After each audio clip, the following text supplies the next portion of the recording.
Salut les marketeurs numériques, c'est Jérôme, site marketeurnumérique.fr. On se retrouve pour une nouvelle vidéo et dans cette vidéo d'aujourd'hui, je vais vous expliquer comment est-ce que vous pouvez faire pour augmenter votre CA sans peine, voire doubler votre chiffre d'affaires sans peine. Et je vais vous expliquer ça dans quelques instants. Juste avant, je voulais vous dire que sous cette vidéo, vous avez le lien pour accéder gratuitement à une vidéo complète où je vous explique les 9 erreurs à éviter absolument pour avoir des pubs Facebook qui rapportent. Je vous explique les 9 erreurs dans cette vidéo gratuite. Et surtout, je voulais vous rappeler de vous abonner en cliquant sur le bouton s'abonner. Et puis surtout ajouter la petite cloche qui permet à YouTube de savoir que vous voulez recevoir des notifications sur votre téléphone portable, par email et même sur votre page d'accueil de YouTube, et donc ça fait remonter plus facilement les vidéos, vous êtes sûr de pas passer à côté. Voilà. Aujourd'hui, on va donc parler de la problématique d'augmenter son chiffre d'affaires. On va parler de méta, on va dire, de méta-sujet, c'est-à-dire un sujet qui concerne vraiment un business complet, et on va voir comment est-ce qu'on fait pour doubler son chiffre d'affaires assez facilement. Alors, je vous dis pas qu'on peut le faire ad vitam aeternam, vous allez voir qu'à un moment où on arrive à des limites, mais parfois quand on a des chiffres d'affaires qui augmentent pas assez vite, c'est assez facile de le doubler.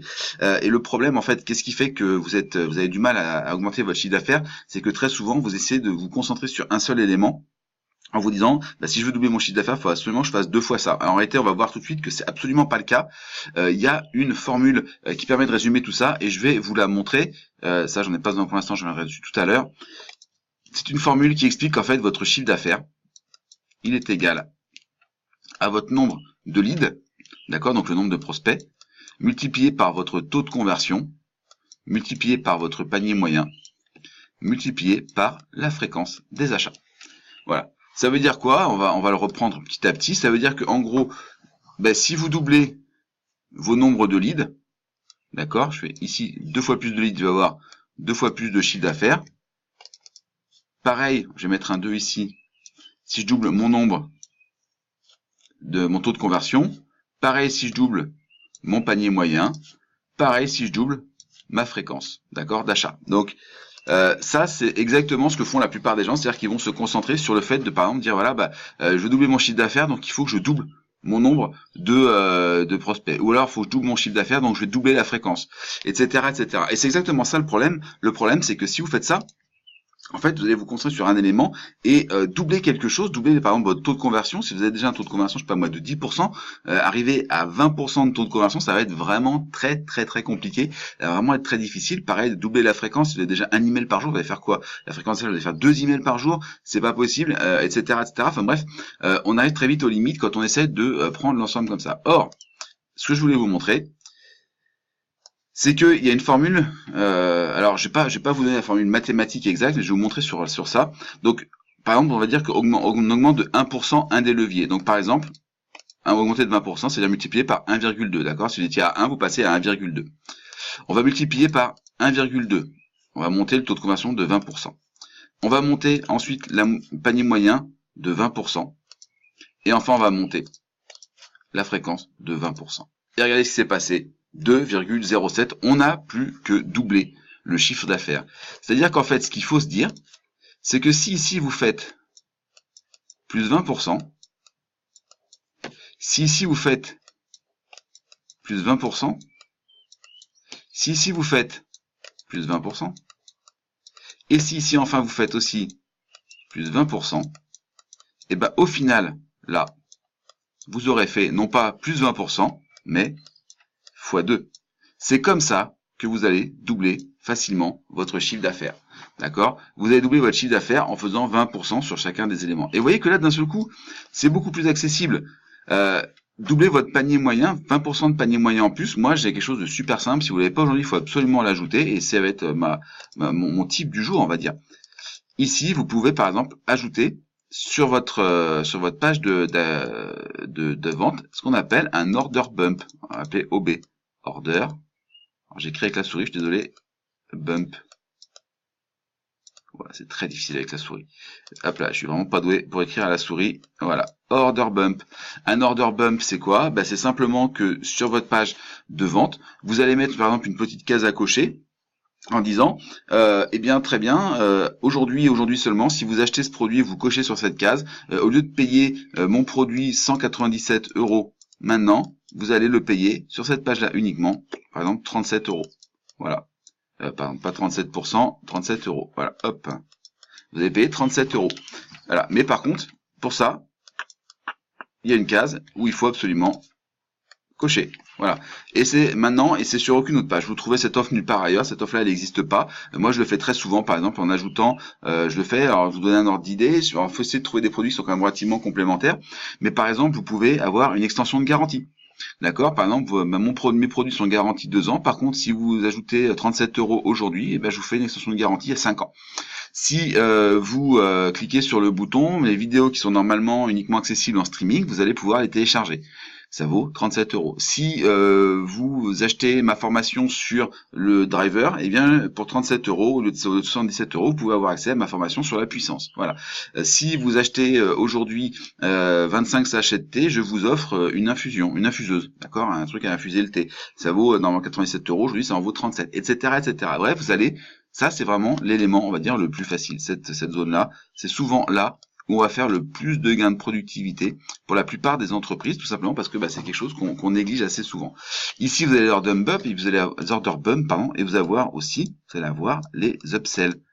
Les upsells, d'accord, direct, c'est par exemple quand vous dites à quelqu'un, vous en achetez un, d'accord, mais vous pouvez aussi en acheter 3, et vous pouvez aussi en acheter 5, avec ici une case d'options, la personne elle va venir, et puis elle va dire, par exemple, voilà, au lieu d'en prendre un, j'en prends 3. Mécaniquement, vous allez augmenter le panier moyen de l'achat en question.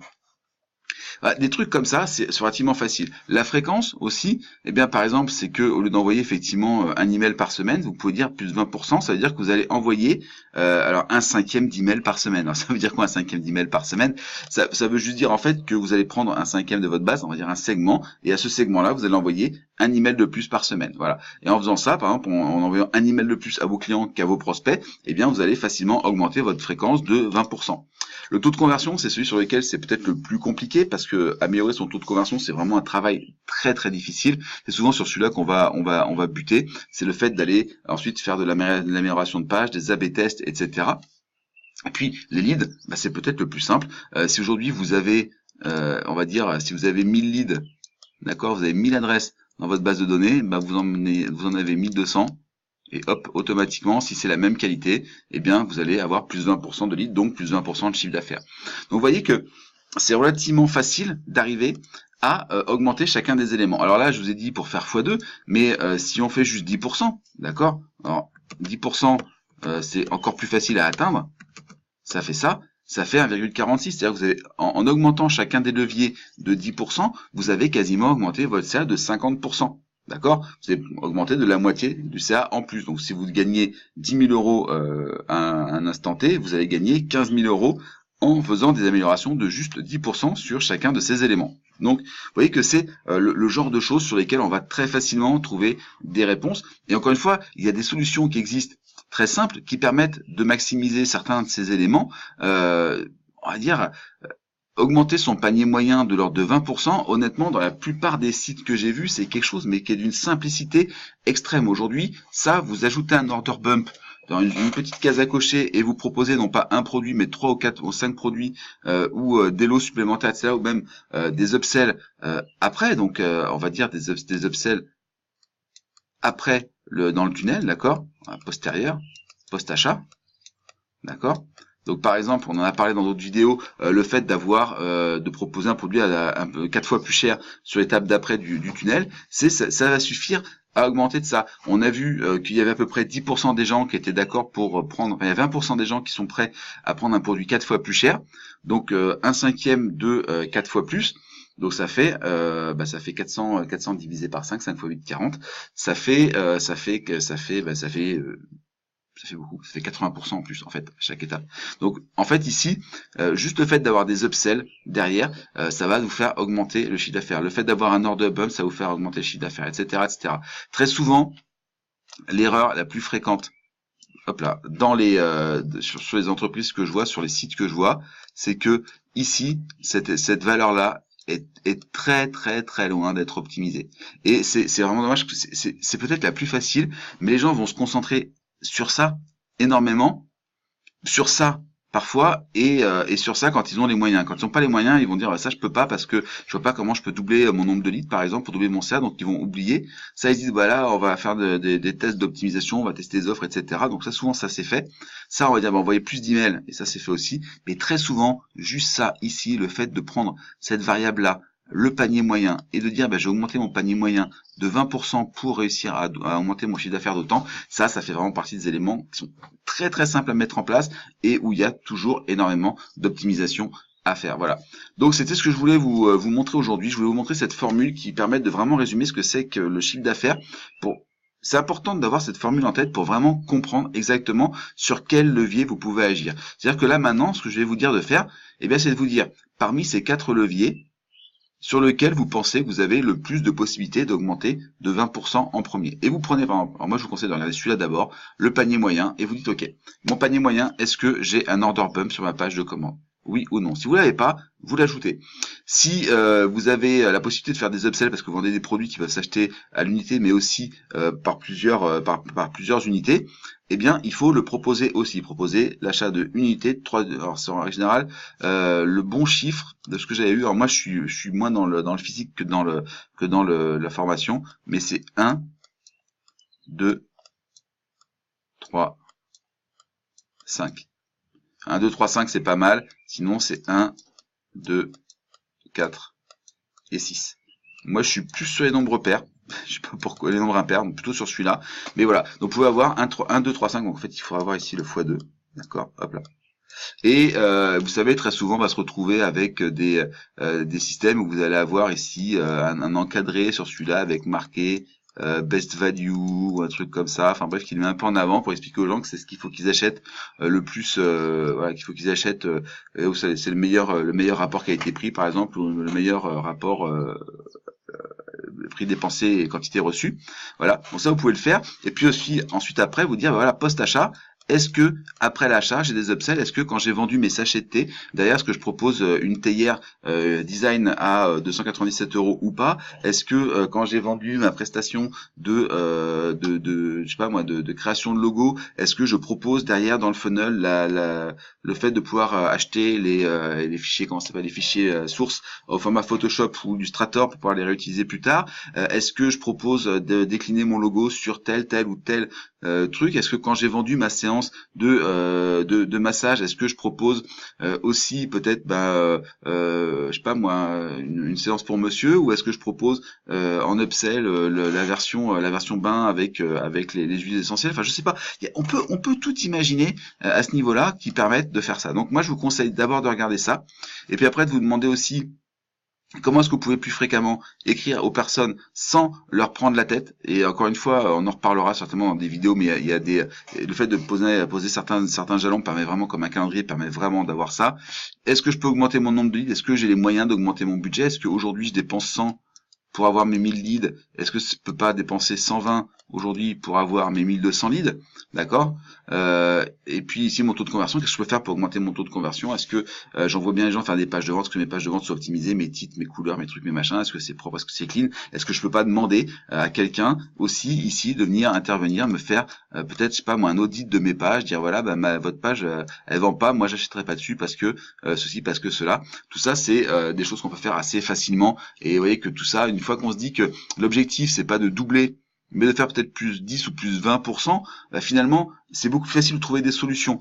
Trouver une solution pour doubler mon panier moyen, je vous avouerai que c'est peut être très compliqué. Trouver une solution pour augmenter mon panier moyen de plus 20%, c'est pas forcément si compliqué que ça.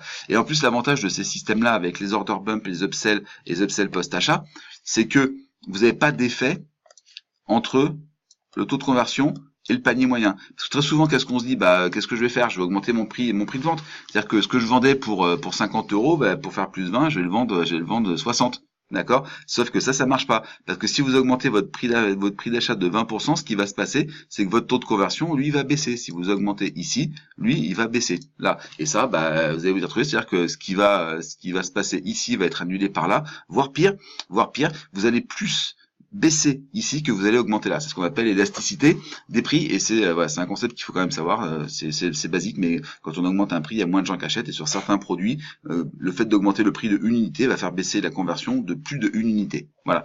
Et ça, c'est pas bon, parce que là, vous avez tout perdu, vous avez augmenté vos prix, vous gagnez moins d'argent à la fin. Bon, ça, c'est jamais très très bon. Mais pareil, il peut y avoir aussi la possibilité, et ça, je vais conclure là-dessus, parce que sinon, je vais encore m'échapper dans mes pensées.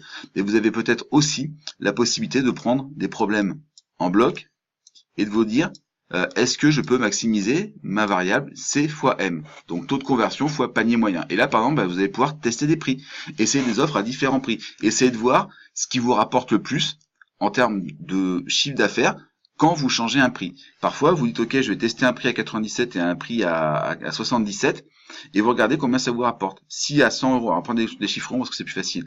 Si à 100 euros, vous faites 10 ventes, et qu'à 75 euros, vous faites 12 ventes, et ben en fait, ça vous rapporte plus d'argent de vendre à 100 euros que vendre à 75. D'accord? Parce que les deux ventes à 75 vous coûtent 50, et alors que elles auraient pu vous rapporter, peut-être 100. Vous avez compris l'idée. On peut prendre les variables comme ça, peut-être parfois en bloc, pour se simplifier un petit peu la vie. Voilà. Donc c'était la vidéo d'aujourd'hui sur cette partie. J'ai donc en dessous, vous avez le lien pour télécharger les 9 erreurs à éviter pour avoir des Facebook Ads qui rapportent, pour avoir des publicités Facebook qui rapportent. Bien sûr, si vous avez aimé cette vidéo, un pouce en l'air pour l'encourager, pour la diffuser, pour aider YouTube à savoir que ça vaut la peine de l'envoyer vers d'autres personnes de plus en plus, pour m'aider à populariser cette chaîne et qu'il y ait de plus en plus de gens qui voient ces vidéos. Évidemment, si vous avez des questions, si vous avez des remarques, si vous voulez que j'aborde un certain thème lors d'une prochaine vidéo, il y a les commentaires juste en dessous, vous me laissez votre question en réponse ou en commentaire, ça n'a pas d'importance, laissez-moi tout ce que vous voulez me laisser. Moi, ça m'aide à trouver des nouveaux sujets. Parfois, je peux être un peu sec sur les sujets, je sais pas trop comment aborder, quel problème aborder en priorité. Vos réponses me servent aussi à ça. Bien sûr, je vous l'ai dit en début de vidéo, vous vous abonnez et vous activez la petite cloche pour recevoir les notifications, et puis vous partagez cette vidéo sur les réseaux sociaux en mentionnant les gens que vous pensez qu'elle pourrait aider. Ça leur permettra de recevoir la notification, etc. Voilà, donc la description avec le lien de la vidéo, les 9 erreurs à éviter pour avoir des publicités Facebook qui rapportent, et moi je vous dis à très bientôt sur la chaîne du marketeur numérique.